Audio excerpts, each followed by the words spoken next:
So don't get demotivated. ఇంకొక నోటిఫికేషన్కి apply చేయాలి. కానీ ఈ మధ్యలో ఇంకో ట్రాన్సిషన్ పీరియడ్ రావాలి. ఇప్పుడు చేసిన మిస్టేక్స్ ఏమన్నా ఉన్నాయా? ఉంటే వాటిని కరెక్ట్ చేసుకోవాలి. పాయింట్ 1. నెంబర్ 2, గత నోటిఫికేషన్లో మీకంటే బాగా పర్ఫామ్ చేసిన వాళ్ళు ఉన్నారు కదా, మీకంటే ఏమి బాగా పర్ఫామ్ చేశారని మీరు అనుకుంటున్నారు.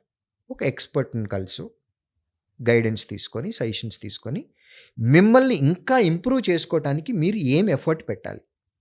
ఇలా మిమ్మల్ని మీరు కరెక్ట్ చేసుకుంటూ వెళ్తూ ఉన్నారని అనుకోండి, టైం తీసుకున్నా పర్వాలేదు. 1 year, 2 years, 3 years, 4 years government ఉద్యోగం కోసం ఆ టైం పెట్టుకోవచ్చండి. కానీ exam to exam, notification to notification మిమ్మల్ని మీరు ఇంప్రూవ్ చేసుకోవాలి.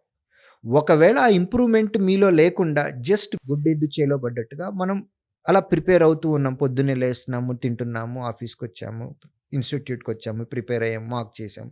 So end of the day మనకి ఏ ఇంప్రూవ్మెంట్ లేకుండా అలా అని ప్రిపేర్ అవుతున్నాము అని అంటే, remember, you are wasting your valuable time and you are wasting your parents money, not your money.